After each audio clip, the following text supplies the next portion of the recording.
اب آ جائیے کہ قرآن کی فقط تلاوت کرنا بیکار و بے فائدہ ہے. یعنی وہ یہ کہتے ہیں کہ جب تک قرآن پہ تفکر اور تدبر نہ ہو، قرآن پر عمل نہ ہو، قرآن کی احکام کا نفاذ نہ ہو، تب تک ایسی تلاوت کا کوئی فائدہ نہیں. تو یہ ایک بڑی عجیب سی ایک چیز اس میں آتی ہے. دیکھیے مسئلہ یہ ہے کہ بعض اوقات چیزیں نا مرحلے وار ہوتی ہیں اور ہر مرحلے کا ثواب الگ ہے قرآن میں. یہ آپ کو ہم آگے چل کے واضح کریں گے. یعنی وہ سب بھی چیزیں اگلے مرحلوں میں آنی ہیں، ان کے الگ ثواب ہیں، ان کے الگ درجات ہیں، لیکن اس سے پہلے کے بھی بہت سے مرحلے ہیں، ان کا بھی ثواب ہے. فقط تلاوت قرآن کی بھی الگ اہمیت اور ثواب ہے، چاہے ایک لفظ آپ کو سمجھ میں نہ آئے، چاہے آپ اس وقت بالکل تفکر و تدبر نہ کریں، چاہے آپ اس وقت قرآن پر عامل بھی نہ ہوں، کچھ بھی آپ نہ کر رہے ہوں، فقط تلاوت کرتے ہوئے گزر رہے ہیں، پڑھتے ہوئے اس کی بھی مکمل اہمیت اور ایک الگ ثواب ہے. اور خود روایات میں ہی آئے، ہمارے پانچویں امام محمد باقر علیہ الصلوۃ والسلام پیغمبر اکرم سے فرماتے ہیں، نہ صرف یہ کہ تلاوت قرآن کی اہمیت ہے بلکہ اس میں ترقی بھی کرتے جانا ہے. فرماتے ہیں پیغمبر اکرم صلی اللہ علیہ وآلہ وسلم، محمد کہ جو شخص رات کو 10 آیتوں کی تلاوت کرے اس کا نام غافلین میں نہیں لکھا جائے گا. یعنی جو یاد خدا سے بالکل بے بہرا ہے، غافل ان میں نہیں ہوگا. جو شخص 50 آیتوں کی تلاوت کرے اس کا نام ذاکرین میں لکھا جائے گا. اور جو شخص 100 آیتوں کی تلاوت کرے اس کا نام قانتین میں لکھا جائے گا. اور جو شخص 200 آیتوں کی تلاوت کرے اس کا نام خاشعین میں لکھا جائے گا. اور جو شخص 300 آیات کی تلاوت کرے اس کا نام سعادت مندوں میں لکھا جائے گا. جو شخص 500 آیات کی تلاوت کرے اس کا نام عبادت اور پرستش خدا کی کوشش کرنے والوں میں لکھا جائے گا. اور جو شخص 1000 آیتوں کی تلاوت کرے وہ ایسا جیسے اس نے کثیر مقدار میں سونا راہ خدا میں دیا ہو. درود بھیجیے محمد علیہ وسلم.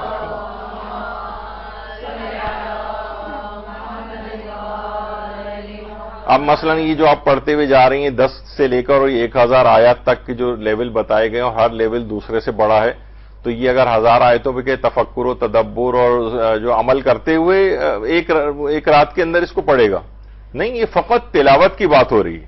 بس صرف لفظی طور پر تلاوت قرآن کرتے ہوئے جانا اس طرح سے.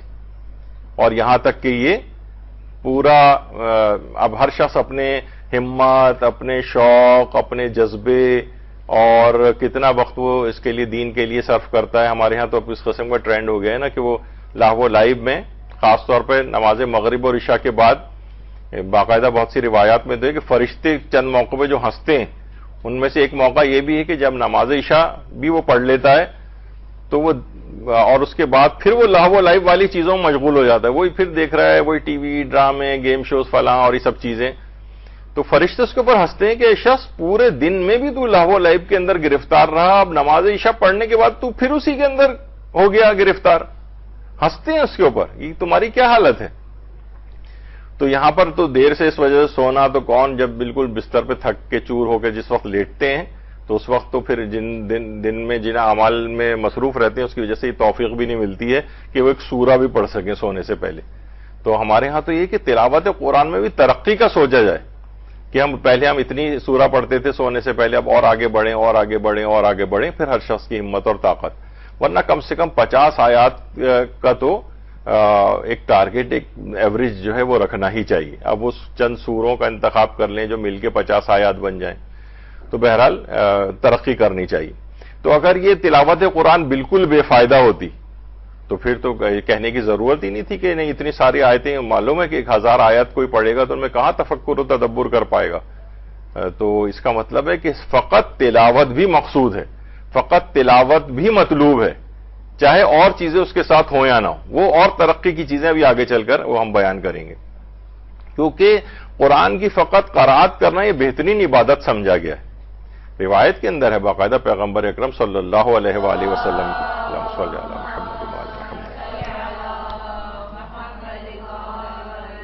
کہ قرآن کی قرأت کرنا بہترین عبادت ہے. یعنی فقط قرأت تلاوت بس یہ کافی، یعنی اگر کوئی شخص یہ بھی کر رہا ہے تو کافی ہے، یعنی اس کو اس کا ثواب ضرور ملے گا. ورنہ تو پیغمبر اس میں کہہ دیتے کہ فقط قرآن کی تلاوت کرنا یہ عبادت نہیں ہے بلکہ تفکر و تدبر ہی ضروری ہے ہر دفعہ. نہیں، ایسا کچھ نہیں. اس میں بھی وہ ایک الگ مرحلہ ہے، وہ بھی آگے چل کر ہم اس کا ذکر کریں گے. سورہ اخلاص کی ہر آیت کے الگ الگ ہزار فائدے ہیں. پیغمبر اکرم صلی اللہ علیہ وآلہ وسلم محمد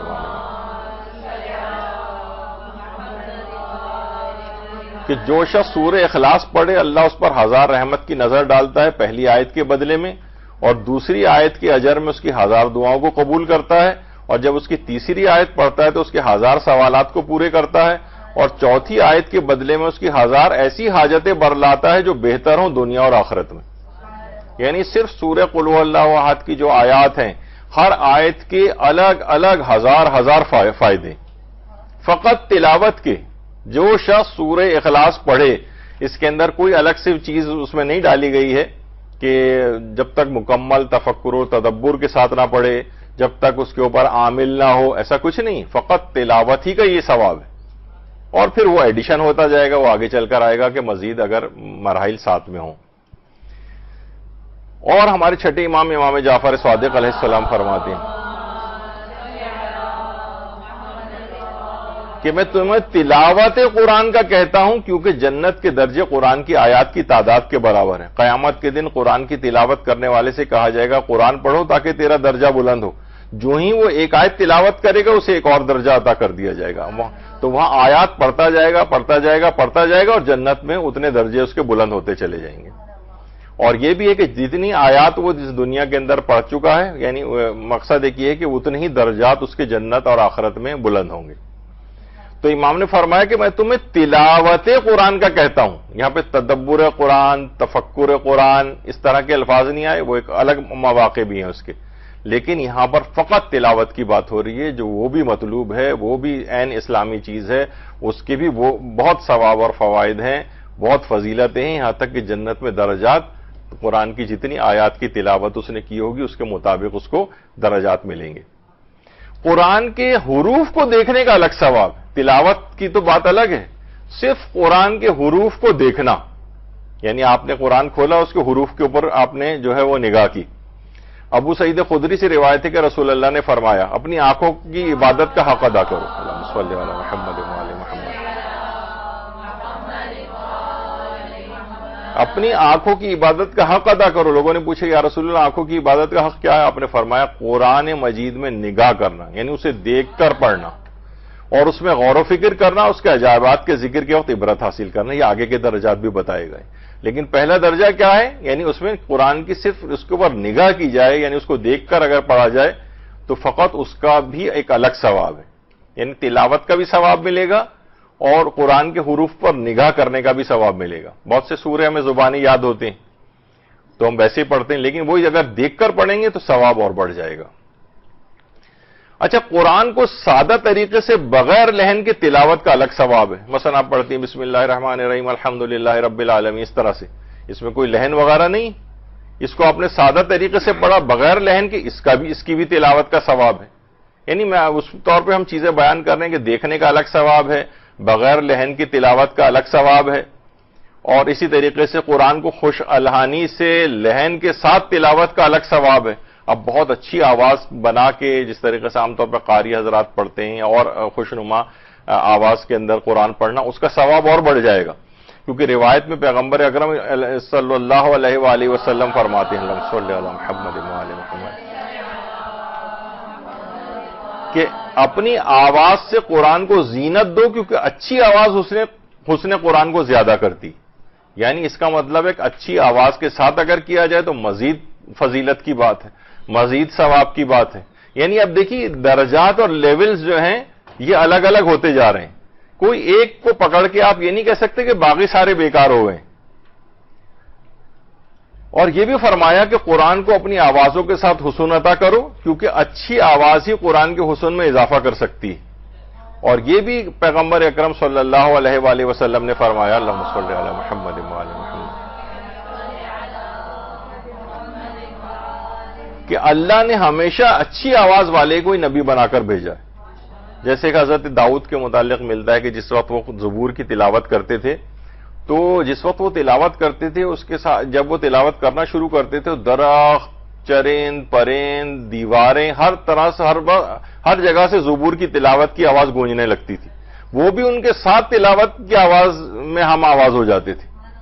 تو بہرحال یہ ہے کہ اچھی آواز کے ساتھ تلاوت کرنا اس کا الگ ثواب ہے خوش الحانی کے ساتھ، اور یہ حسن قرآن کو جو ہے اور بڑھاتی ہے، تو یہ اور ثواب میں بھی اضافہ ہوتا ہے، فضیلتوں میں بھی اضافہ ہوتا ہے. اور جس وقت امام زین العابدین علیہ السلام قرآن کی تلاوت کرتے تھے، اللہ صلی علی محمد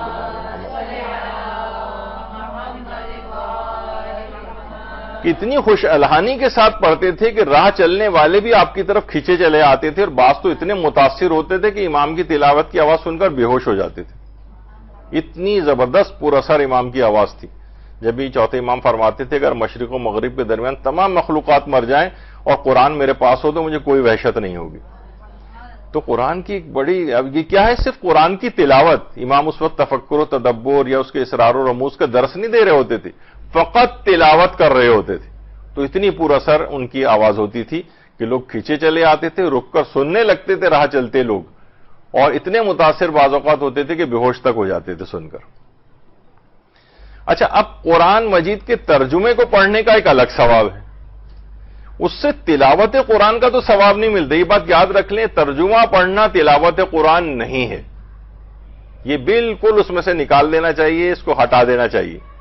یعنی ترجمہ قرآن اگر آپ پڑھ رہے ہیں، اس سے ہدایت کی کوئی بات لے رہے ہیں، وہ بہت اچھی بات ہے، اس کا ثواب، فضیلت، چیزیں آپ کو ملیں گی، لیکن تلاوت قرآن کا ثواب نہیں ملے گا.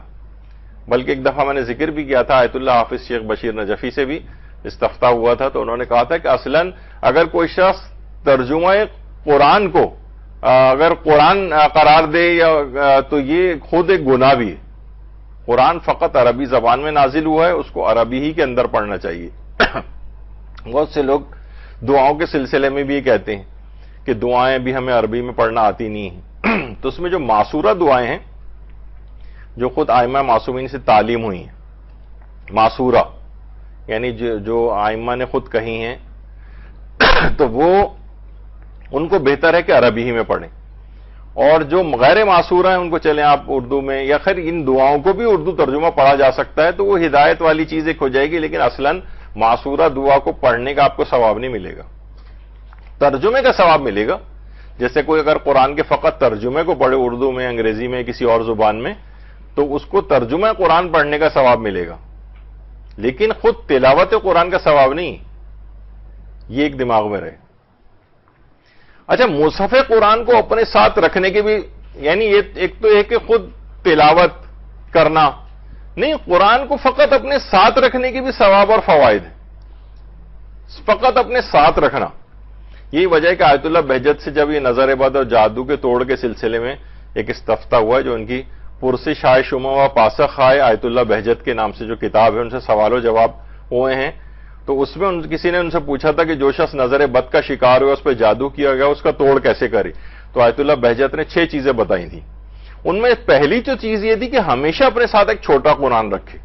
یہ اس کو نظر بد سے بھی محفوظ رکھے گا اور اس کو جادو وغیرہ سے بھی محفوظ رکھے گا. بہت سے لوگوں کو آپ نے دیکھا ہے کہ وہ گاڑی کے اندر بھی اپنے ساتھ رکھتے ہیں سواری کے حادثات وغیرہ سے بچانے کے لیے. دوسرا انہوں نے فرمایا کہ اذان صبح کے وقت گھر میں بآواز بلند اذان دے، نظر بد بھی اثر نہیں کرے گی، جادو بھی اثر نہیں کرے گا. تیسری چیز، روزانہ دن میں 50 آیات قرآنی کی بآواز بلند تلاوت کرے. تلاوت، تفکر، تدبر، تفسیر، تعویل اور یہ سب چیزوں کی بات نہیں ہو رہی، فقط تلاوت. سورہ فلق اور سورہ ناس کی روزانہ تلاوت کرے. آیت الکرسی کی دن میں کئی مرتبہ تلاوت کرے، اور سونے سے پہلے خاص طور پر 4 قل ضرور پڑھے. یہ 6 چیزیں آیت اللہ بہجت نے بتائیں، تو اس پہ نظر بد کوئی لگے گی اور نہ ہی کوئی جادو اس کے اوپر اثر کرے گا. تو کیا ہے، ہمیشہ ایک چھوٹا قرآن اپنے ساتھ رکھنا. یہ خود قرآن کو چاہے ہم پڑھ بھی نہیں رہے تب بھی اس کا جو ہے ایک الگ فائدہ ہے. تو ہر چیز کے درجہ، اب مثلا کوئی شخص کہے اصل تو چیز ہدایت لینا ہے، یہ قرآن کو جیب میں رکھنے کا کیا فائدہ ہے؟ وہ بھائی فائدے ہیں ان کے، یعنی آپ کا اپنا ایک الگ مائنڈ سیٹ بن گیا ہے. بلکہ بعض اوقات تو میں کہوں بہت سے وہابی حضرات جن سے یہ یعنی امپورٹ ہو رہے ہیں اس قسم کے عقائد، وہ ان کے عقائد بھی نہیں ہیں. وہ بھی اتنا انکار نہیں کرتے جتنے ہمارے والے ان سے بھی آگے بڑھ گئے ہیں وہابی عقائد میں، ان سے بھی آگے کی طرف جا رہے ہیں، جو خود وہابیوں کی بھی عقائد نہیں ہے، بہت سے تو وہ چھوڑتے بھی جا رہے ہیں اپنے عقائد۔ تو ساتھ میں قرآن رکھنا، یہی وجہ ہے کہ رہبر معظم باقاعدہ اس کی الگ سے تاکید کرتے ہیں کہ اپنے ساتھ ایک چھوٹا قرآن جیبی، جو خود ان کی اپنی جیب میں بھی ہر وقت ساتھ رہتا ہے، جو خود جس پر عامل ہیں وہی لوگوں کو کہتے ہیں کہ ہمیشہ کہ جب بھی کبھی آپ کو موقع ملے فوراً آپ کے پاس ذرا سا بھی فارغ وقت ہو، آپ فوراً جیب سے نکالیں اور تلاوت شروع کر دیں۔ کتنی جگہوں پہ دیکھیے آپ جاتے ہیں، ڈاکٹر کے وہاں جاتے ہیں، لائن میں لگے ہوئے ہیں، بل جمع کرانے گئے ہیں لائن میں لگے ہوئے ہیں، بینک گئے ہیں وہاں پہ لائن میں لگے ہوئے ہیں، آپ نے جیب میں سے پرس میں سے کہیں سے بھی چھوٹا قرآن نکالا اور پڑھنا شروع کر دیا۔ فلائٹ میں بھی ٹائم ہے، کچھ بجائے ادھر ادھر سب لوگوں کو دیکھنے کے اور ادھر ادھر کی چیزوں کے معائنے کرنے کے اور لوگوں کو فقط معائنہ کرنے کے، اس سے کہیں بہتر ہے کہ انسان ان چیزوں میں نکال کے اپنے اس وقت کو بھی کیوں ضائع کرے۔ تو قرآن جیبی ایک ہونا چاہیے، چھوٹا سا قرآن اپنے پاس پرس میں، بیگ میں، کسی بھی جگہ ساتھ رکھنا چاہیے۔ تو اس کے الگ وہ بھی ٹھیک ہے، کوئی حرج نہیں۔ البتہ یہ ضرور ہے، ابھی آگے چل کر ہم اس کا ذکر کریں گے کہ مصحف کی ایک الگ تاکید ہے۔ اصلاً جو ہے ابھی آگے چل کر اس کا عمل قرآن کے سلسلے میں ایک سوال ابھی آگے چل کر آئے گا، اس میں یہی ذکر ہے اس سوال کے اندر ہے کہ اگر ہم قرآن موبائل فون کے اندر آلریڈی ہے ہی، تو اگر ہم عمل قرآن کرتے وقت شب قدر میں اپنے موبائل فون کو اپنے سر کے اوپر رکھ لیں تو کافی ہے نا، کیونکہ اس میں قرآن تو آ گیا نا۔ تو انہوں نے کہا نہیں، کیونکہ مصحف کے حکم میں نہیں ہے۔ مصحف بین الدفتین، یعنی یہ جو دو دفتیوں کے بیچ میں، جو دو جلدوں کے بیچ میں جو قرآن ہوتا ہے، اس کی ایک الگ امپورٹنس ہے۔ دیکھیے آج کل بہت ساری چیزیں کتاب کی ایک الگ امپورٹنس رہے گی ہمیشہ، یہی وجہ ہے کہ یہ جو بھی انٹرنیٹ اور اس طرح کی جو چیزیں ہیں اور کتاب نہیں پڑھتے ہیں تو ان کی معلومات ہمیشہ بہت اچٹتی پچٹتی ہوتی ہیں اور یہ انحراف کا بھی جلدی شکار ہوتے ہیں۔ بس یہاں سے کلپ آ گیا، وہاں سے ریلز آ گئیں، وہاں سے شارٹس آ گئے، وہاں سے اس طرح کی چیزیں آ گئیں چند سیکنڈز کی، اس سے کوئی چیز نہیں بنتی جب تک، اور طالب علموں کو یا جن کو معاشرے میں کام کرنا ہے انہیں کتابیں ہی پڑھنی پڑیں گی، اور بہت مشکل ہے کیونکہ اس موبائل فون کے اندر یا لیپ ٹاپ وغیرہ کے اندر کتابیں نہیں پڑھی جا سکتی۔ ایسے ہی ایک آدھ صفحہ پڑھا جا سکتا ہے، یعنی میرا اپنا، ہم دن و رات اس کے اوپر بیٹھتے ہیں، لیکن اصلاً جو چیز کتاب سے ہے واقعتاً جبھی اس کی امپورٹنس ہے، ورنہ سارے علماء اور مراجع ہر وقت موبائل فون ہاتھوں میں لیے بیٹھے ہوتے، کسی کے پاس بھی نظر نہیں آئے گا۔ ہمارے استاد محترم تو اپنے پاس موبائل فون ہی نہیں رکھتے سرے سے۔ تو بہرحال، اور واقعی ہے کہ بہت ساری چیزیں، ورنہ ہر جو آوازیں اس کے اندر نکلتی رہتی ہیں وہ آپ کو ڈسٹریکٹ بھی کرتی ہیں، یعنی آپ کو کہ کنسنٹریشن سے کوئی دعا آپ پڑھنے بیٹھے ہیں، آپ فوراً کچھ بیل بجی آپ اٹھا کے اسکرولنگ شروع کر دیتی ہیں اس کے اوپر، اور کہیں سے کہیں آپ کا دماغ نکل جاتا ہے۔ تو بہرحال یہ اتنے اچھی چیز نہیں ہے، فائدے اپنی جگہ ہیں لیکن نقصانات زیادہ نظر آ رہے ہیں۔ اچھا، اب قرآن میں تفکر و تدبر کا ایک الگ سے مزید ثواب ہے، یہ ایک الگ مرحلہ ہے، لیکن اس مرحلے پہ جانے والے یا اس کی تلقین کرنے والوں کے لیے لازم نہیں کہ پچھلے تمام مراحل کو وہ ڈینائی کر دیں، نہیں وہ بیکار ہیں سارے، اصل تو یہ چیز یہ ہے، اس کی اپنی الگ امپورٹنس ہے۔ یہاں تک ایک دفعہ امیر المومنین نے لوگوں کے سامنے، اللہم صلی علی محمد و آل محمد، لوگوں کے سامنے حضرت جابر بن عبداللہ انصاری کی تعریف کی، تو کسی نے کہا مولا آپ باب علم ہونے کے باوجود یعنی جابر کی تعریف کر رہے ہیں؟ آپ نے فرمایا تمہیں معلوم نہیں جابر بن عبداللہ انصاری اس آیت کی تفسیر سمجھتے تھے کہ ان الذین فرض علیک القرآن لدارک الی معاد،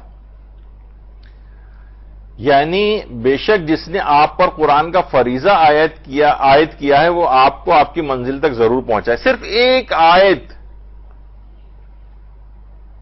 ایک آیت کی تفسیر وہ سمجھتے تھے، امام نے کہا کہ اور اس کی بڑی جابر کی تعریف کر رہے تھے اس پہ امام، تو اس کا مطلب یہ ہوا کہ واقعتاً قرآن میں یعنی وہ پھر وہ لیول بھی الگ ہوتا ہے تفکر و تدبر کا کہ جس کی پہ تعریف کی جاتی ہے۔ ابھی تو جو عام افراد جو تفکر و تدبر کی ان کو جو دعوت دی جاتی ہے نا، وہ کچھ مقدمات کو حاصل کیے بغیر وہ ان کو انحراف کی طرف لے جاتا ہے۔ وہ جب ہم اس موضوع پہ ڈسکس کریں گے تو آپ کو میں بتاؤں گا کہ لوگوں نے کون کون سے نظریات اسی قرآن سے بنا لیے، جو ذل و بہی کثیرہ وہ یہدی بہی کثیرہ، لوگ سمجھ میں نہیں آتی ان کو کہ قرآن سے اکثر لوگ ہدایت پا جاتے ہیں اور اکثر اس سے گمراہ بھی ہو جاتے ہیں۔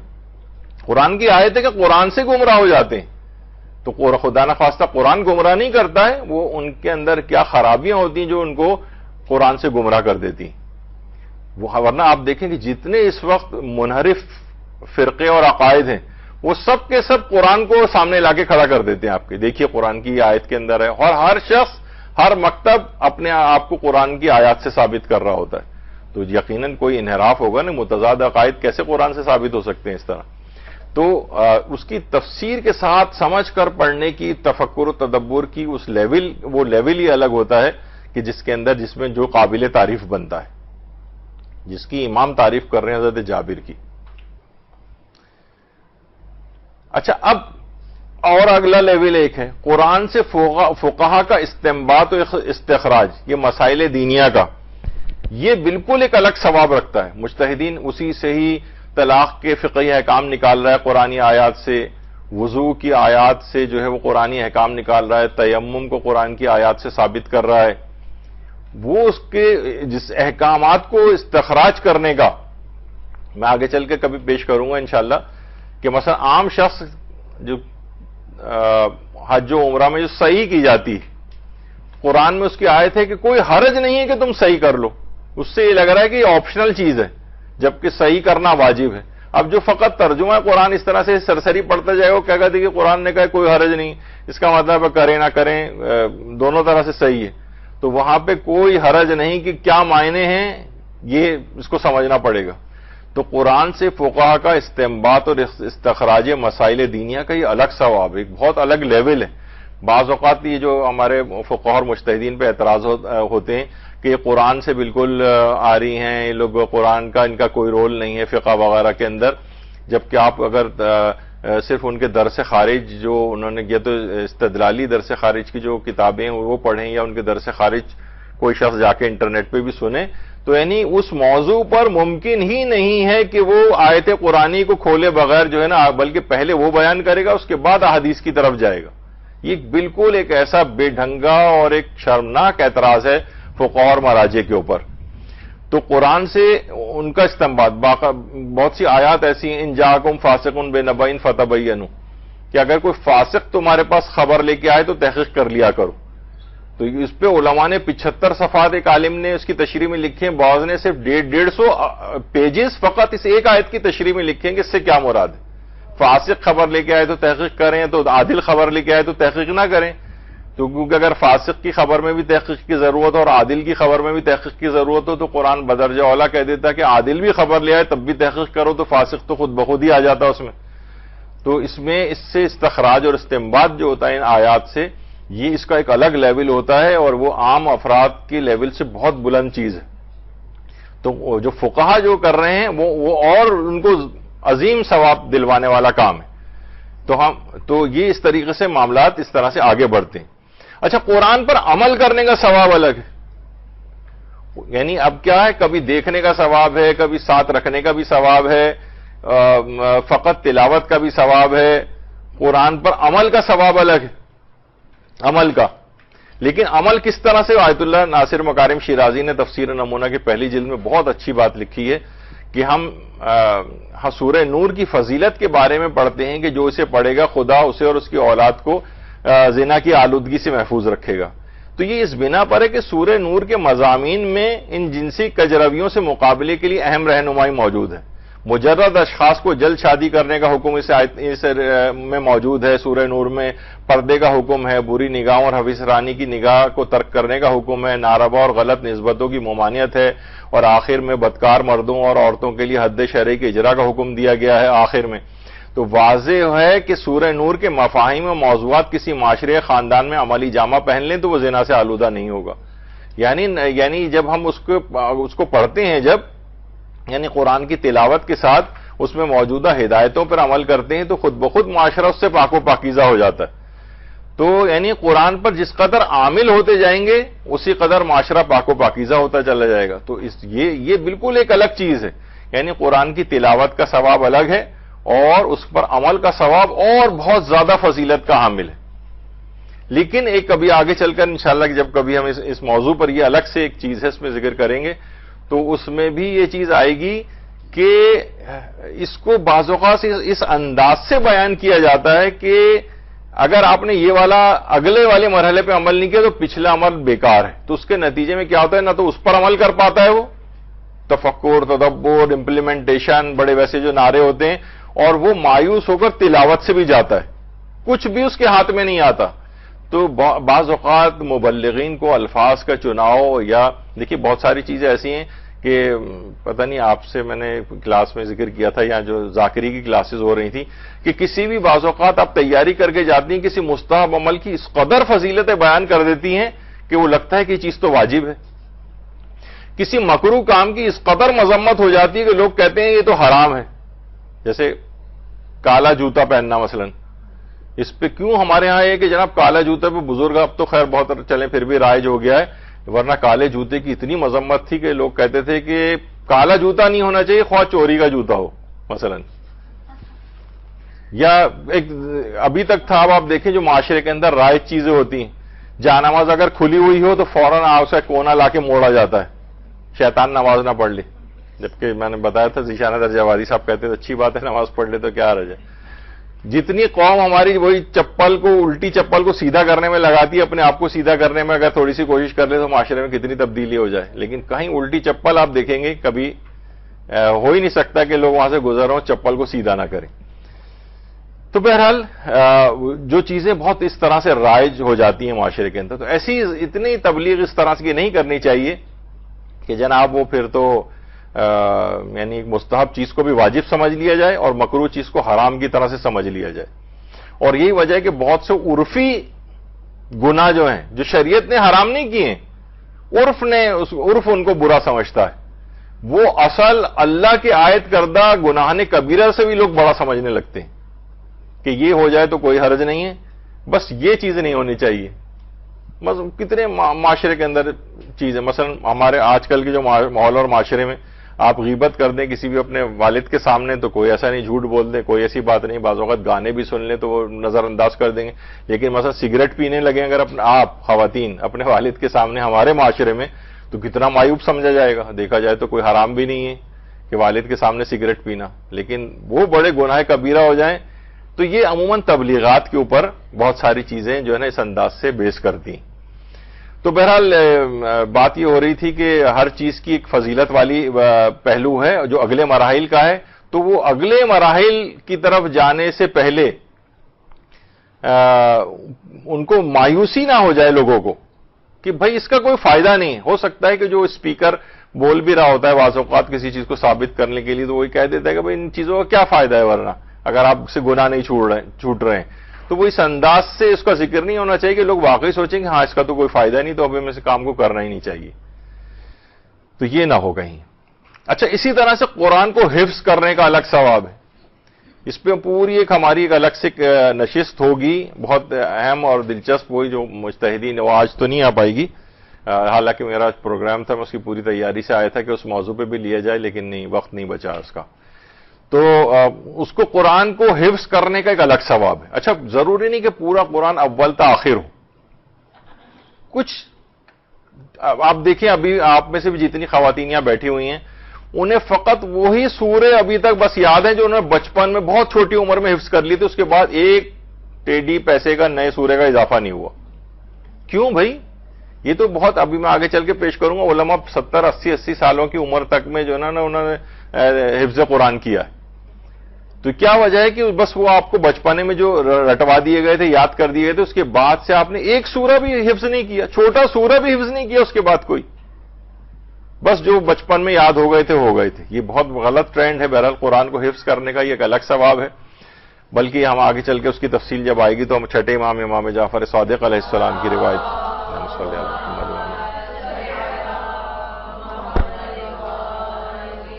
جو سورے یاد آپ نے بچپن میں کیے تھے, بہت سے سورے مثلا اما یتساءلون کا سورہ اور سورے ہیں جو نسبتاً تھوڑے سے بڑے تھے, وہ بعد میں سب نے بھلا دیے.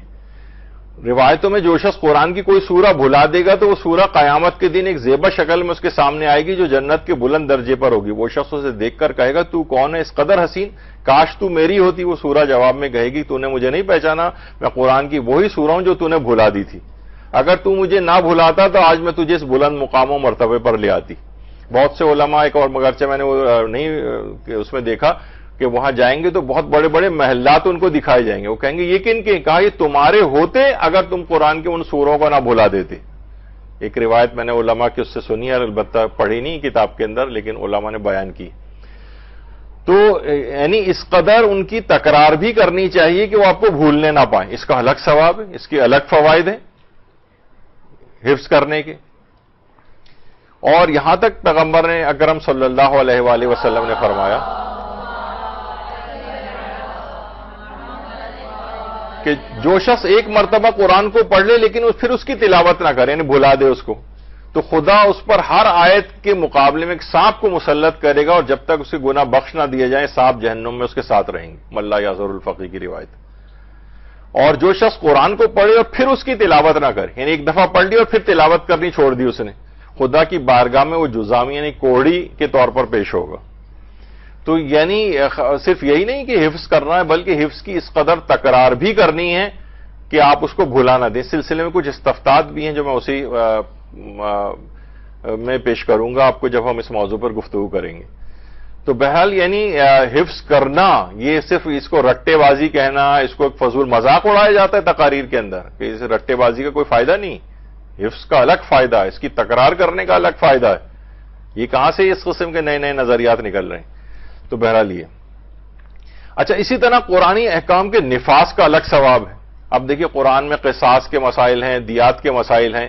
یہی وجہ ہے کہ وہ علماء جو کہ ولایت فقیہ کے اس طور پہ نظریے کے بھی قائل ہیں، کیونکہ ولایت فقیہ کا نظریہ یعنی ویسے تو ایک تمام مراجع اس کو مانتے ہیں، البتہ اس کے نفاذ کے سلسلے میں، اس کی امپلیمنٹیشن کے سلسلے میں اس میں ان کے جزئی اختلافات ہیں. لیکن یہ کہ مثلا وہ علماء جو کہتے ہیں ولایت فقیہ کا نظام ظاہر ہے کہ یہ تمام آیات ورنہ معطل ہو جائیں گی، تو وہ اس میں اس سلسلے میں یہ فرماتے ہیں کہ قرآن کی ان آیات کا نفاذ، قصاص کا، دیات کا، گواہیوں کا نظام، قضاوت کے سسٹم، یا جو اور قرآن نے اس طرح سے بیان کیے ہیں، یہ معطل ہو کے رہ جائیں گے. تو جب ان کا نفاذ کرتے ہیں اور حکومت اسلامی قائم کرتے ہیں تو یہ اس کے الگ ثواب اور فوائد ہیں. یعنی یہ اور آگے بہت بڑا ایک سینیریو کا اور قرآن کی امپلیمنٹیشن کا ایک بہت بڑا مرحلہ ایک آتا ہے. کچھ تو اپنی ذات کے اوپر قرآن کو نافذ کرنا ہے، جھوٹ نہیں بولنا ہے، غیبت نہیں کرنی ہے، واجبات ادا کرنے ہیں، حرام سے اپنے آپ کو بچانا ہے. لیکن حکومت اسلامی کا جو قیام ہے وہ معاشرے اور اس کے اندر یہ الگ ایک ثواب اور فوائد رکھتا ہے. البتہ مراجع کے وہ اپنے جو نظریات ہیں اس سلسلے میں وہ اپنی جگہ پر ہیں. تو قرآنی احکام کے نفاذ کا اس لحاظ سے یہ الگ ثواب ہے. قرآن کی تبلیغ کا الگ ثواب ہے. بلغ ما انزل الیک من ربک جو تھا، اب اس میں آیت ولایت یعنی اس کی تبلیغ کرو. تو قرآنی احکام کی تبلیغ کرنا، اس کے الگ ثواب اور فوائد ہیں. اب آپ یہ نہیں کہہ سکتے کہ بھئی جو تبلیغ کر رہا، اصل بات تو یہ ہے، ورنہ نہ تلاوت کا ثواب ہے نہ اس تفکر کا کوئی ثواب ہے جب تک آپ تبلیغ ہی نہیں کریں گے قرآن کی. تو بہت سے لوگ اس قدر قرآن کی تبلیغ کیوں کر رہے ہوتے ہیں کہ باقی سارے مراحل کو وہ پس پش ڈال رہے ہوتے ہیں کہ ان کا کوئی فائدہ نہیں. یہ نہیں ہونا چاہیے. قرآن کی تبلیغ کا ایک الگ ثواب ہے. اچھا، تمام آداب و شرائط کے ساتھ تلاوت قرآن کا الگ ثواب ہے، اور اتنی شرائط کی پابندی آپ نہ کریں. مثلا وضو کے بغیر بھی تلاوت قرآن ہو سکتی ہے. مصحف کو ہاتھ میں اٹھائے بغیر بھی، مثلا ہاتھ میں ہمارے موبائل فون ہے اس میں بھی ہو سکتی ہے. جو اور شرائط ہیں، حتیٰ کہ حالت نجاست میں بھی عورت سوائے 4 آیتیں سجدہ کے پورا قرآن تلاوت کر سکتی، تو اس میں بھی کوئی حرج نہیں ہے. اور وہ جو ایک مسئلہ ہے جو کمپیوٹر یا لیپ ٹاپ یا موبائل فون کی اسکرین کے اوپر جو آیات لکھی آتی ہیں اس کے اوپر بھی انگلی سے اسکرول کر کے ظاہر ہے پیج ہٹانا ہوتا ہے. تو لوگ کہتے ہیں کہ بھئی قرآن کی حروف کو تو بغیر وضو کے اور غسل کے ہاتھ نہیں لگا سکتے، اور عورت مثلا حالت نجاست میں ہے تو وہ پھر کیسے کرے؟ تو اس میں بھی کوئی حرج نہیں، کیونکہ وہ قرآن کے حروف شمار نہیں ہوتے جو اسکرین پہ آ رہے ہوتے ہیں، تو اس کو ہاتھ لگانے میں بھی شرعاً کوئی مسئلہ نہیں ہے تمام فقہا کا.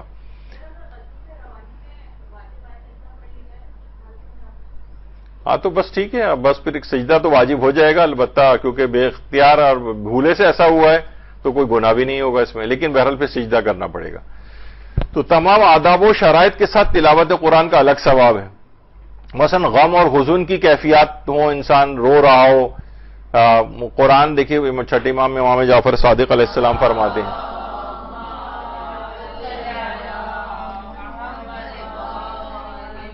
کہ قرآن حزن کے ساتھ نازل کیا گیا ہے، بس آپ بھی حزن کے ساتھ اس کی قرات کریں. یعنی انسان روئے، گڑ گڑائے. روایات میں ملتا ہے کہ جس وقت مثلاً آیت عذاب آئیں تو رک کر پروردگار سے ان عذابوں سے امان مانگے. جنت کی تذکرہ نعمتوں کا آئے تو اس وقت رک کر پروردگار سے اس جنت کی ان نعمتوں کا تقاضا کرے، دعا مانگے کہ پروردگار یہ مجھے بھی نصیب فرمانا. تو یہ مختلف چیزیں ہیں جو قرآن کی مختلف قرات کی جو کیفیات ہوتی ہیں، اس کے کچھ آداب شرائط ہیں.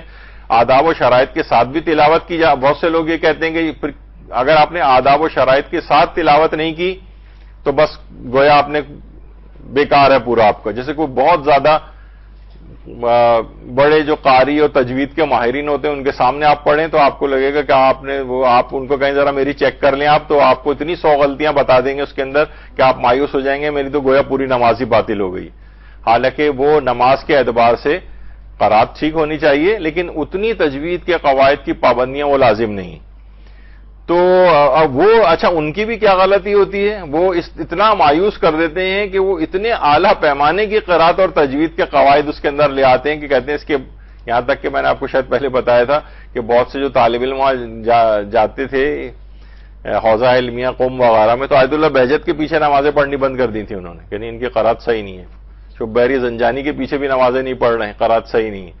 تو ان قرات کی ان چیزوں کی پابندی وہ نماز میں اکثر قواعد کی پابندی واجب نہیں ہے، بلکہ ایک استفتہ تھا ایک الگ آغا سیستانی کے نزدیک بعض قواعد تو ایسے ہیں کہ ان کی پابندی نماز میں جائز نہیں ہے، وہ چھوڑیں. لیکن البتہ تو بہرحال قرآن میں غم کی کیفیات، یہ جو اور اس طرح کی کیفیات ہوتی ہیں، شرائط اور آداب، اس کے بغیر پڑھیں گے تو بھی تلاوت قرآن کا ثواب ملے گا، اور ان کے ساتھ پڑھیں گے تو اور ثواب بڑھ جائے گا آپ کا. تو اس میں جو لوگ مذمت کریں گے آپ کی کہ بھئی یہ کیا چلتے پھرتے اس طرح سے آپ پڑھ رہے ہیں، تو قرآن کا احترام نہیں ہے.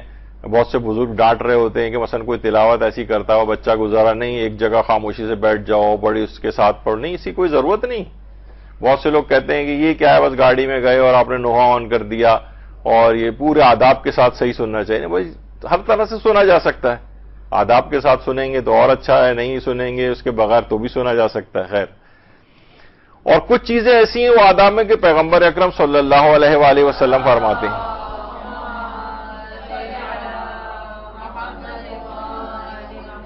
کہ جو شخص قرآن کریم کو راگ میں پڑھے وہ ہم میں سے نہیں، یعنی گانے کی طرز کے اوپر پڑھنے لگے. تو بہرحال اب یہی وجہ ہے کہ پھر وہ ان تمام چیزوں کی طرف بھی معاملات چلے جاتے ہیں کہ جو کہ گانوں کی طرز میں، جب قرآن کو پڑھنے کی اجازت نہیں ہے. یہ تو مراجع نے فقہی احکام میں بھی لکھا ہے، تو آپ خود سوچئے قرآن کے سلسلے میں کوئی گانے کی طرز پہ اس کو پڑھے تو پھر وہ نوحے اور مرثی اور وہ جو اس انداز سے پڑھے جاتے ہیں فلمی گانوں کی طرزوں پہ، تو پھر آپ سوچ لیجئے کہ ان کے متعلق کیا ہوگا حکم. اچھا، قرآن کو دیکھ کر پڑھنے کا ثواب الگ ہے اور بغیر دیکھے پڑھنے کا ثواب الگ ہے. یعنی ہمیں وہ پورا سورہ زبانی یاد ہے، سورہ واقعہ مثلا. اب آپ نہ سورہ واقعہ آپ ویسے بھی پڑھ سکتی ہیں بغیر دیکھے، لیکن اگر آپ کھول کے سامنے قرآن کو اور اس کو دیکھ کے حروف کو پڑھیں گے تو ثواب اور بڑھ جائے گا. تو یہ مختلف مراحل ہیں ثوابوں کے اور فوائد کے. اور پیغمبر اکرم صلی اللہ علیہ وآلہ وسلم، اللہم صلی علی محمد وآل محمد، فرماتے ہیں کہ شیطان کے لیے قرآن پر نگاہ کرتے ہوئے تلاوت کرنے سے زیادہ کوئی چیز سخت نہیں. یعنی جس وقت آپ قرآن، یعنی شیطان بہت سخت پریشان اور غمگین اس وقت ہوتا ہے جب وہ قرآن کے حروف کو دیکھ کر اس پر آپ پڑھ رہی ہوتی ہیں. اسی طریقے سے جو شخص، چھٹے امام یہ جملے ارشاد فرماتے ہیں کہ جو شخص قرآن کو دیکھ کر تلاوت کرتا ہے اللہ اس کی بصارت یعنی آنکھوں کی بینائی کو فائدہ دے گا اور اس کے والدین کے گناہوں میں کمی کرے گا، چاہے وہ دونوں کافر ہی کیوں نہ ہو. تو صرف قرآن کو دیکھ کر پڑھنے کا اس قدر ثواب ہے، لیکن بغیر دیکھے جو یاد ہے انہیں بھی پڑھ سکتے ہیں. قرآن کو فقط سننے کا بھی ثواب ہے، سننے کا، یعنی ہم تلاوت نہیں کر رہے ہیں، نہ کوئی تفکر، نہ تدبر، نہ کچھ اور، نہ امپلیمنٹیشن، نہ عمل، کچھ نہیں، صرف سن رہے ہیں، اس کا بھی ثواب ہے. ثواب قرآن کی آیت ہے، جب قرآن کی تلاوت کی جائے تو خاموش ہو کر غور سے سنو کہ شاید تم پر رحمت نازل ہو جائے. یہ بھی ہے. اچھا، یہ اصلاً یہ آیت ویسے اگر دیکھا جائے تو یہ نماز جماعت میں جس وقت پیش امام قرات کر رہا ہوتا ہے تو اس وقت سننے سے متعلق ہے. لیکن عمومی زندگی میں بھی ظاہر ہے تلاوت قرآن ہو رہی ہے اور سب لوگ باتیں کر رہے ہیں اور یہ اگر ایک بے احترامی کا ایک لک آ رہا ہے تو پھر بہتر ہے کہ تلاوت بند کر دی جائے، ورنہ اگر تلاوت لگی بھی رہے تو اس میں گھر میں کوئی حرج نہیں، گھر میں باتیں بھی ہو رہی ہیں ادھر ادھر اور تلاوت قرآن، تو انشاءاللہ اس کے فوائد تو ملیں گے، شیاطین ہی کم سے کم وہاں سے بھاگ جاتے ہیں۔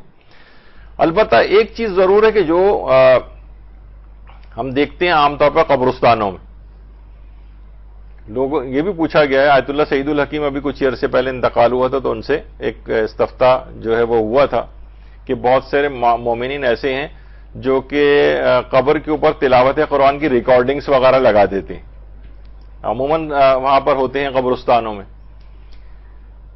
تو کیا یہ تلاوت قرآن کے اندر شمار ہو جائے گی کہ جیسے ہم نے قبر میں، جیسے ہم گئے ہم نے موبائل فون کے اندر لگا دیا اور اپنا قبر کی ادھر ادھر صفائی وفائی شروع کر دی، اگربتیاں وغیرہ لگانی شروع کر دی مثلا، اور اس دوران مثلا ریکارڈنگ لگی ہوئی ہے، تو انہوں نے یہی کہا کہ بہرحال ثواب تلاوت اسی وقت حاصل ہوگا کہ یعنی جس وقت قرات قرآن کی جائے گی، یعنی میت کے لیے جو تلاوت قرآن ہوتی ہے یا تو میت کی نیابت میں کی جائے یا اپنے لیے تلاوت، اپنی نیت سے تلاوت کی جائے اور بعد میں میت کو ہدیہ کر دیا جائے، یعنی فقط وہ لگانے سے تلاوت قرآن کا ثواب نہیں ملے گا آپ کو، وہ ٹھیک ہے برکت حاصل ہوگی، قرآن کی آواز ایک گونج رہی ہے، لیکن تلاوت قرآن کا ثواب نہیں ملے گا آپ کو، کیونکہ عام طور پر دیکھیے ہم وہاں دیکھتے ہیں، میں کبھی قبرستان میں اکثر جانا ہوتا ہے تو وہاں دیکھتے ہیں کہ لوگ خاص طور پہ جوان وغیرہ کہ وہ یا تو وہ بھی اچھی چیز ہے، مثلا کوئی نوحہ پڑھ رہے ہیں آ کے، اس کو کوئی حرج نہیں، بہت اچھی چیز ہے وہ بھی، لیکن تلاوت قرآن جوان کرتے وہاں پہ نظر نہیں آ رہے ہیں کہ مثلا سورہ یاسین پڑھیں، سورہ ملک پڑھیں اور جو اس طرح کے سورے جو وہاں پہ فائدہ پہنچانے والے ہیں وہ پڑھیں، وہ بہت ہوا تو وہ پانی ڈالنے کے لیے وہ اس کے پانی کا کین لے کے نکلے ہوئے ہیں، کچھ لوگ قبر کی صفائیاں اور یہ اس میں جو پھول اور وہ سب جو لگائے ہوئے ہوتے ہیں اس کی صفائیاں کر رہے ہیں اور اگربتیاں جلا رہے ہیں، یعنی زیادہ تر اس طرح کی چیز نظر آتی ہے، وہ سوچتے ہیں کہ بس یہ ہو گیا، ہم نے وزٹ کر لیا، وہ اپنی جگہ ہے، وہ بھی ایسا نہیں ہے کہ بالکل بیکار چیز ہو، لیکن یہ کہ تلاوت قرآن بھی تو وہاں جا کے کرو نا، یعنی اس کی طرف سے لوگ ذرا ہٹنے لگے، جوان حضرات، خواتین البتہ پھر بھی کچھ بیٹھ کے کچھ نہ کچھ پڑھ لیتی ہیں، لیکن یہ کہ بہرحال اس کو بھی فوکس کرنا چاہیے، اور فقط ریکارڈنگ لگانے کا یا موبائل فون میں تلاوت لگانے سے تلاوت قرآن کا ثواب نہیں ملے گا، ایک برکت اپنی جگہ پر رہے گی۔ اسی طرح قرآن کو اٹھانے یا سر پر رکھنے کا بھی الگ ثواب ہے، یہ جو مکمل قرآن کے بجائے اکثر یہ سوال بھی پوچھا گیا مہاراج سے کہ مکمل قرآن کے بجائے ایک پارہ قرآن سر پہ رکھ لیا جائے، تو انہوں نے کہا اگر اس پر قرآن ہونا صادق آتا ہے تو ایک پارہ چند صفحات رکھ کر بھی عمل قرآن کرنا یہ بھی کافی ہے، اور لیکن وہی بات ہے کہ موبائل فون یا ٹیبلٹ لیپ ٹاپ وغیرہ قرآن میں فیڈ ہو تو شب قدر میں وہ کافی نہیں ہے، مصحف ہونا چاہیے، یعنی قرآن کو سر پہ رکھنا، یہ سر پہ رکھنے کا جو آیا ہے تو یہ بھی باعث خیر و برکت ہے، ورنہ آپ کہیں بھائی سر پہ کیوں رکھوں میں، ہاتھ میں پکڑ لوں خالی، یہ بھی کافی نہیں، قرآن کو سر پہ رکھنا ہے تو اس کا بھی ایک فائدہ اور بینیفٹ ہے، جب یہ جو ہے نا آپ کو حکم دیا گیا ہے کہ قرآن کو سر پہ رکھ کے اس عمل کو کیا جائے، تو لوگ جو ہے ہر چیز کو اب بہت ہی میٹیریلسٹک انداز میں اس سے کیا ہو جائے گا، اس سے کیا ہو جائے گا، اس کا کیا فائدہ ہے، حدیث میں کوئی بات پیش بھی کی جا رہی ہوتی ہے تو کہتے ہیں یہ کیا بات ہوئی، فلاں چیز، یہ وہ الٹا سیدھا اس طرح کی باتیں۔ کل ہی ہم نے لگایا تھا کہ مثلا ایک مجتہد کا کہ انہوں نے اپنے بیٹے کو تاکید کرتے ہوئے بات فرمائی تھی کہ دیکھو اگر تم نماز شب نہیں پڑھو گے تو میں تمہیں آنکھ کر دوں گا، یعنی ان کے معنی تھے، اچھا آنکھ ہونے اس معنوں میں کہا جاتا ہے کہ آنکھ ہونے کے معنی یہ ہیں کہ والدین کو اذیت پہنچانا، جیسے کسی بھی والد کو مثلا بچہ اگر پڑھنے سے ہی منع کر دے، بھائی میں پڑھ ہی نہیں رہا، باپ کو کتنی اذیت، حالانکہ وہ پڑھنا عام دنیاوی تعلیم کوئی واجب تو نہیں ہے، لیکن باپ کو اذیت ہوگی کہ یہ تمام فوائد سے محروم رہ جائے گا، یہ محروم ہو جائے گا، یہ دنیاوی زندگی میں پیچھے رہ جائے گا، تو اذیت ہوگی، تو انہوں نے کہا مجھے اذیت پہنچے گی کہ اگر تم نماز شب نہیں پڑھو گے۔ اب لوگوں نے نیچے جو ہے نا الٹے سیدھے وہ سوالات کرنے شروع کر دیے، ایک چیز واجب ہی نہیں ہے تو انہوں نے کیوں اس طرح سے بات کہی اور اپنے اولاد کو کیوں جہنم میں دھکیلا۔ ارے بھائی تھوڑا سا غور و فکر کرو کہ وہ نا اس چیز کو کہنا چاہتے ہیں، تاکیداً بتانا چاہتے ہیں کہ یہ کام نہیں کرو، اس سے میرے لیے باعث اذیت ہے، تم اتنے بڑے مقامات سے محروم رہ جاؤ گے۔ تو ان کے بچے پھر اس کے اوپر عامل ہوئے، یعنی بعض اوقات یہ چیزیں اس طور پہ کہی جاتی ہیں، تو ان چیزوں کے اثرات ہیں، قرآن کو فقط سر پہ رکھنے کے بھی اثرات ہیں، جب بھی آپ کو حکم دیا گیا ہے، ورنہ یہ نہیں کہ اس سے کیا فائدہ ہوگا اور ہاتھ میں پکڑ لیں گے تو وہی تو قرآن ہے، سر پہ رکھیں یا ہاتھ میں رکھیں، نہیں، فرق پڑتا ہے جناب۔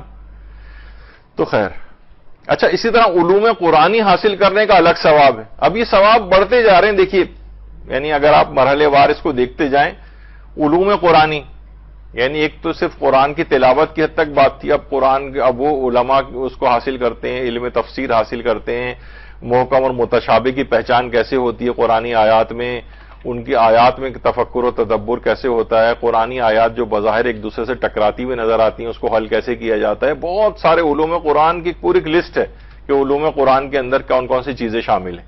وہ سب حاصل کریں گے، اس کا اور ثواب ہے، وہ اور لیول بہت بڑا ہے.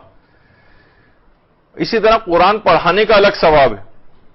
قرآن پڑھانا جو امیر المومنین علیہ الصلوۃ والسلام نے فرمایا، اللہم صلی علی محمد وآل محمد، کہ باپ پر بیٹے کے 3 حقوق ہیں: اچھا نام رکھے، ادب سے آراستہ کرے اور قرآن کی تعلیم دے. اب یہاں قرآن کی تفکر، تدبر اور تفسیر قرآن کے لحاظ سے بات نہیں ہو رہی. ابھی صرف قرآن پڑھنا سیکھنا اس کو آ جائے، قرآن پڑھنا اس کو آ جائے، یہ اس کی بات ہو رہی. یہ اس کا حق ہے کہ اس کو قرآن پڑھنا سکھا دے. تو یہ صرف قرآن پڑھنے کا الگ ہے. اور یہ بھی روایت میں ہے کہ اگر قرآن کو سکھایا جائے، کسی کو تعلیم دی جائے، چاہے اپنی اولاد، جس نے اپنے ایک لڑکے کو قرآن کی تعلیم دی، پیغمبر فرماتے ہیں گویا بیت اللہ کے 10,000 عمرے کی ہیں اور 10,000 غلام اولاد اسماعیل سے آزاد کیے ہیں، 10,000 بھوکوں مسکین مسلمانوں کو کھانا کھلایا ہے، 10,000 برہنہ کو لباس پہنایا ہے. اللہ اس کے ہر حرف کے بدلے نیکی دیتا ہے، 10 گنا معاف کرتا ہے.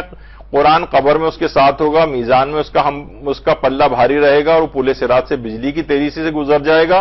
اور قرآن اس وقت تک اس سے جدا نہ ہوگا جب تک کہ اپنی خواہش سے زیادہ عزت اور بزرگی وہ شخص نہ پالے. یعنی اپنی اولاد کو فقط قرآن کی تعلیم دینے کا. اب اپنی اولاد ہو، کسی اور جگہ آپ پڑھانے کہیں جائیں، اس کا الگ ثواب ہے. یعنی آپ یہ مختلف مرحلے ہیں قرآن کے لحاظ سے. اور یہ بھی امام حسن عسکری علیہ السلام نے فرمایا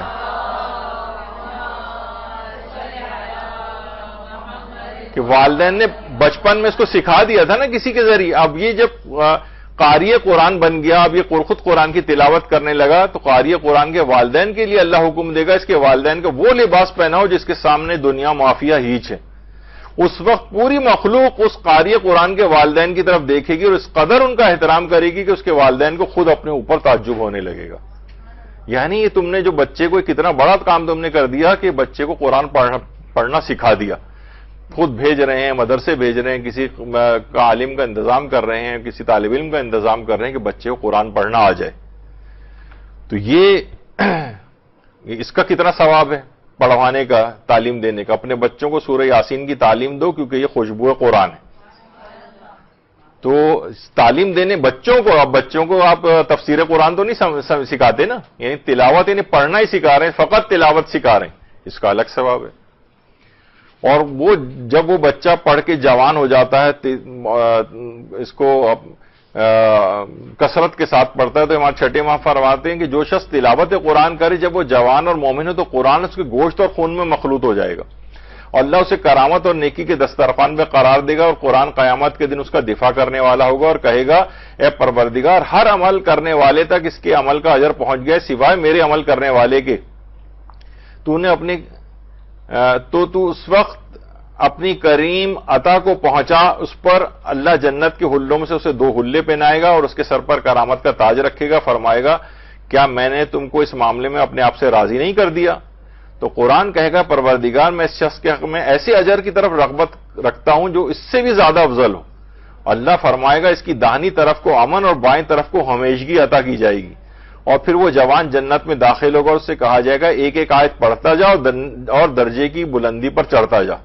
پھر اس سے کہا جائے گا کہ کیا ہم نے تم کو پہنچا دیا اور ہم نے تم کو اپنے اس معاملے سے راضی کر دیا؟ جواب میں وہ جوان کہے گا ہاں پروردگار. اور فرمائے جو شخص کثرت سے تلاوت کرے اور قرآن کو حفظ کرنے مشقت اٹھائے، اللہ اس کو دگنا اجر عطا فرمائے گا. اللہم صلی علی محمد.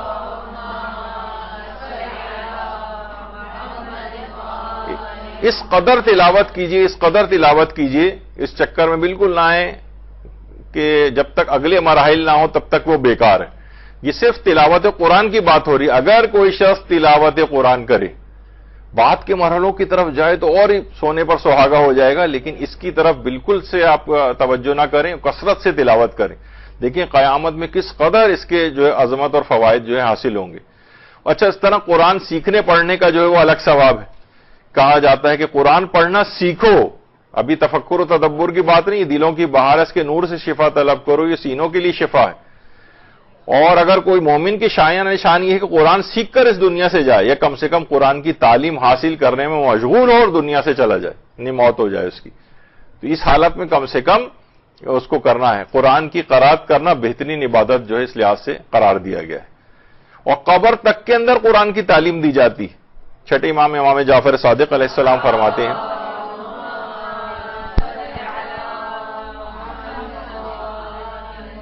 کہ ہمارے محبوں اور شیعوں میں سے جب کوئی مر جاتا ہے اور وہ اچھی طرح قرآن پڑھنا نہ جانتا ہو تو قبر میں اسے قرآن کی تعلیم دی جائے گی. خدا اس کے درجات کو بلند کرے گا، کیونکہ درجات بہشت قرآنی آیات کی تعداد اتنے ہیں. وہاں قاری قرآن سے کہا جاتا ہے پڑھو اور اگلے درجوں میں چلے جاؤ. یہاں پہ بھی ہے کہ تلاوت کرو. تفسیر، تفکر، تدبر والی چیزوں کی بھی بات نہیں ہو رہی ہے، ان کی اپنی الگ جو ہے وہ اہمیت ہے. یہی وجہ ہے کہ آیت اللہ جعفر سبحانی سے سوال کیا گیا کہ دنیا اور آخرت کی بھلائی کے لیے آپ ہمیں اور ہمارے اہل خانہ کو کیا تجویز فرمائیں گے، نصیحت؟ تو انہوں نے جواب دیا نمازوں کو اول اوقات میں انجام دیں اور قرآن کا ایک پارہ روزانہ تلاوت کریں. دنیا اور آخرت کی ہر خیر اور بھلائی آپ کے اور آپ کے اہل خانہ کے لیے آ جائے گی. یعنی روزانہ ایک پارہ تلاوت. اب دیکھا جائے تو ایک پارہ تلاوت کرنے میں کتنا ٹائم لگتا ہے؟ اگر یہ بالکل عبث اور بے فائدہ ہے تو انہوں نے کہنا چاہیے تھا ایک آیت پورے تفکر و تدبر کے ساتھ پڑھ لیا کرو بس. نہیں، کہا پورا پارہ ایک روزانہ پڑھو، چاہے دیکھیے اس میں کچھ سمجھ میں اس لحاظ سے آئے یا نہ آئے. یہی وجہ ہے کہ امام خمینی نے اپنے بیٹے احمد خمینی کے نام جو خط لکھا تھا، آج بھی وہ صحیفہ امام جو کتاب ہے اس کے اندر موجود ہے، اس کی 16ویں جلد میں. اور وعدہ دیدار کے نام سے ایک الگ امام خمینی کے خطوط پر اردو میں بھی ترجمہ ہو گئی ہے، اس میں بھی آیا ہے. کہا کہ دیکھو معرفت کے ساتھ اس عظیم کتاب قرآن مجید سے مانوس رہو اور اسے اپنے محبوب تک پہنچنے کا ایک راستہ قرار دو، خواہ صرف قرات کے ذریعے ہی کیوں نہ صحیح، صرف تلاوت کے ذریعے. یہ ہرگز نہ سوچو کہ بغیر معرفت کے تلاوت کا کوئی اثر نہیں، یہ شیطان کا وسوسہ ہے. امام خمینی نے کہا ہے محبوب کی جانب سے یہ کتاب تمہارے اور سب کے لیے دعوت نامے کی حیثیت رکھتی ہے، اور محبوب کا نامہ محبوب ہوتا ہے اگرچہ عاشق اس کا مضمون نہ سمجھ سکے. اس قصد کے ساتھ قرات کرنے سے محبوب کی محبت کا جو ہمارا مقصود ہے شاید تمہارے شامل حال ہو جائے اور وہ تمہارا ہاتھ تھام لے. تو بہرحال قرات قرآن یہ مجھے کچھ سمجھ میں نہیں آ رہا ہے، ایسی قرات کا کوئی فائدہ نہیں جو سمجھ میں نہ آئے، جو تفکر نہ ہو، تدبر نہ ہو. تو یہ امام خمینی نے کہا شیطانی وسوسہ ہے، یہ اس کے چکر میں کبھی نہ آنا اور قرات قرآن مسلسل کرتے رہنا. یہی وجہ ہے کہ ہمارے 5ویں امام نے جو جملات ارشاد فرمائے ہیں اللہم صلی علی محمد و آل محمد، کہ جو شخص سونے سے پہلے سورہ مسبحات یعنی حدید، حشر، صف، جمعہ، تغابن اور سورہ اعلیٰ کی تلاوت کر کے سوئے تو وہ امام اثر کی زیارت سے مشرف ہوئے بغیر نہیں مرے گا، اور بغیر زیارت کے مر بھی جائے تو وہ رسول اللہ کے جوار میں رہے گا. اب کوئی شخص اگر اس لحاظ سے آپ دیکھیں تو روزانہ اگر کوئی شخص یہ سب سورے پڑھے، حدید، حشر، صف، جمعہ، تغابن، اعلیٰ، تو یہ ہم کہیں گے یہ جب تک بے فائدہ ہے، جب تک تفکر و تدبر نہ ہو اور فقط تلاوت کا کوئی فائدہ نہیں. تو فقط تلاوت ہی کا فائدہ امام بتا رہے ہیں. تو ان سب کی چیزوں کے فوائد ہیں فقط تلاوت کے بھی. اور یہی وجہ ہے کہ پیغمبر اکرم تیز بخار کی حالت میں بھی تلاوت قرآن میں کمی نہیں کرتے تھے. فرماتے تھے آج رات کا یہ بخار مجھے قرآن کی 30 سوروں کی تلاوت سے نہ روک سکا، جس میں 7 طویل سورہ بھی شامل تھی.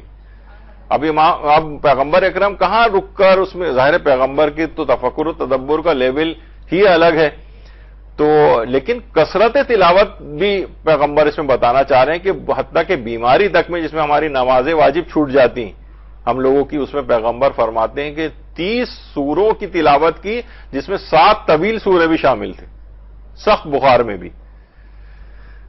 اور یہ بھی پیغمبر اکرم نے فرمایا کہ جو شخص سوتے وقت 100 مرتبہ سورہ قل اللہ احد پڑھے تو اللہ اس کے 50 برس کے گناہ کو بخش دے گا. 50 سال. اب کوئی کہے کہ بھائی ایک آیت پہ ہی تدبر کر لیتے، یہ 100 دفعہ پڑھنے کی تکرار کرنے کی کیا ضرورت ہے؟ جی ہاں، اس کے یہ فائدے ہیں، 100 دفعہ ہی پڑھنا ہے اس کو. تلاوت کا ثواب یہ بتایا گیا کہ 50 سال کے گناہ بخشے جائیں گے. اور جو 50 آیت کی تلاوت کرے گا یہ بھی پیغمبر نے فرمایا کہ اسے اللہ یاد کرنے والے یعنی ذاکرین میں اس کو شمار کرے گا. اور یہی وجہ ہے کہ فقط تلاوت کے اتنے فوائد ہیں کہ حتیٰ کہ جنگیں ہو رہی ہیں، مختلف جگہوں پہ عراق میں جنگ محاذ جنگ کے اوپر بیٹھ کر جو سپاہی ہیں وہ تلاوت قرآن جو ہے وہ کر رہے ہیں. اور جس گھر میں بھی کثرت سے تلاوت کی جاتی اس گھر میں خیر بڑھ جاتا ہے, اس میں رہنے والوں کے امور میں وسعت پیدا ہو جاتی ہے, اور وہ آسمان کے لیے ایسے چمکتا ہے جیسے اہل دنیا کے لیے آسمان کے ستارے چمکتے ہیں. تو یہ کیا ہے؟ فقط تلاوت کی بات ہو رہی ہے. ان سب یہ بے فائدہ نہیں اور بہت اہم ہے. تم سب کو قرآن پڑھنا چاہیے. پیغمبر فرماتے ہیں قرآن کا پڑھنا گناہوں کا کفارہ ہے, جہنم کے لیے ڈھال ہے, عذاب سے امان دلواتا ہے. تلاوت, جو سورج شمس کی تلاوت کرے گا گویا اس نے ہر اس چیز کا صدقہ دیا جس پر سورج اور چاند چمکتے ہیں. فقط تلاوت کرنے کا ثواب ہے یہ. جب قرآن کی کوئی تلاوت کرتا ہے اس کے لیے رحمت کے دروازے کھولے جاتے ہیں. منہ سے نکلنے والے ہر حرف کے بدلے میں فرشتہ خلق ہوتا ہے جو قیامت تک اس کے لیے استغفار کرتا ہے. بے شک علم حاصل کرنے کے بعد خدا کے نزدیک قرات قرآن سے بڑھ کر کوئی چیز نہیں. قرات اور تلاوت, فقط تلاوت کی بات ہو رہی ہے. فقط تلاوت کا کس قدر عظمت اور ثواب ہے. تم سب کو قرآن پڑھنا چاہیے. تو خیر ابھی روایت آ گئی. تو تمہاری شب و روز کا ساتھی قرآن ہونا چاہیے. تمہاری ہر بات ذکر خدا اور تلاوت قرآن پر مشتمل ہونے چاہیے. پیغمبر اکرم کی جو روایت ہے جامع الاخبار میں, ایمان کی کامیابی قرآن کی تلاوت سے ہے. دیکھیے میں پھر بار بار وہ لفظ کہہ رہا ہوں, کتنی احادیث اس کے اندر یہ بات آئی کہ امام محمد باقر علیہ السلام اپنے والد چوتھے امام سے نقل کرتے ہیں کہ رسول خدا نے سعد ابن معاذ کی نماز جنازہ پڑھائی. فرمایا حضرت جبریل کے ہمراہ 90,000 فرشتوں نے نماز جنازہ پڑھی ہے. میں نے جبریل سے پوچھا کہ آپ ان لوگوں کی نماز جنازہ میں کیوں شریک ہوئے؟ تو جبریل نے کہا معاذ اٹھتے بیٹھتے سوار پیادہ آمد و رفت کے وقت ہر وقت سورہ توحید کی تلاوت کیا کرتے تھے. تو دیکھا جائے تو انہیں ایک ایک آیت پڑھ کے تفکر و تدبر والا, یعنی میں اس کی مذمت نہیں کر رہا کہ ان لوگوں کو بار بار ڈینائی کر رہا ہوں جو کہتے ہیں کہ تلاوت قرآن بے فائدہ ہے. یہ ہر وقت کیوں اتنی کثرت کے ساتھ تلاوت کی جا رہے ہیں؟ 90,000 فرشتے ان کے لیے آ رہے ہیں فقط اس وجہ سے.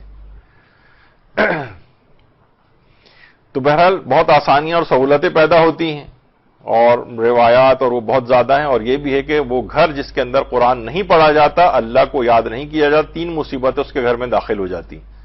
برکت کم ہو جاتی, اب ہمیشہ مالی مشکل رہے گی. فرشتے اس کے گھر کو چھوڑ دیتے ہیں, برکتوں سے محروم ہو جائے گا, لڑائی جھگڑے ہوں گے اور نفاق پیدا ہو جائے گا ان میں. اور شیاطین اس گھر میں داخل ہو جاتے ہیں, ویران ہو جائے گا, گھریلو جھگڑوں کا شکار ہو جائے گا وہ گھر. یعنی جہاں قرآن کی تلاوت نہیں ہوتی, جہاں قرآن پڑھا نہیں جاتا, یہ نہیں کہ جہاں پہ قرآن پہ غور و فکر و تدبر نہیں کیا جاتا وہاں یہ نقصان ہوگا. فقط تلاوت. اور وہ تو دیکھیے ایسی شخصیات صرف امام حسین علیہ السلام کی تھی کہ جو کہ محمد